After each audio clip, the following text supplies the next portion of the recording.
થવા જઈ રહી છે. વિરાટ રૂપમાં જ્યાં ભગવાન ઉત્પન્ન થયા છે ત્યારે એમના હજારો હાથ છે, હજારો નાસિકા છે, હજારો નેત્રો છે, હજારો મસ્તકો છે અને આમ ભગવાનનું અહીંયા વિરાટ સ્વરૂપ બતાવવામાં આવ્યું છે. અને આ વિરાટ સ્વરૂપમાંથી જ બધા આપણે ઉત્પન્ન થયા. જે આપણે જળ અને ચેતન જોઈ રહ્યા છે, જે આપણે દ્રષ્ટિમાં જોઈ રહ્યા છે. તમે વિચાર કરો કે આ ખુરશી, તો ખુરશી ભલે જળ છે પણ છે તો એ ભગવાનનું જ એક સ્વરૂપ, ભગવાન દ્વારા જ ઉત્પન્ન કરવામાં આવેલું એક આ જળ સ્વરૂપ છે.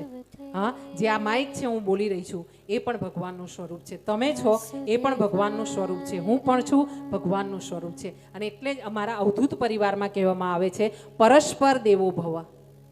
હા, પરસ્પર દેવો ભવ એટલે તમારામાં પણ ભગવાન, મારામાં પણ ભગવાન. ક્યાંય ભગવાન વગરની સૃષ્ટિ છે જ નહીં. અને આમ અહીંયા ભગવાન નારાયણના વિરાટ સ્વરૂપમાંથી બધા જ ભગવાનના દર્શન થયા છે અને એમાંથી જ બધા અવતાર કરવામાં આવ્યા છે.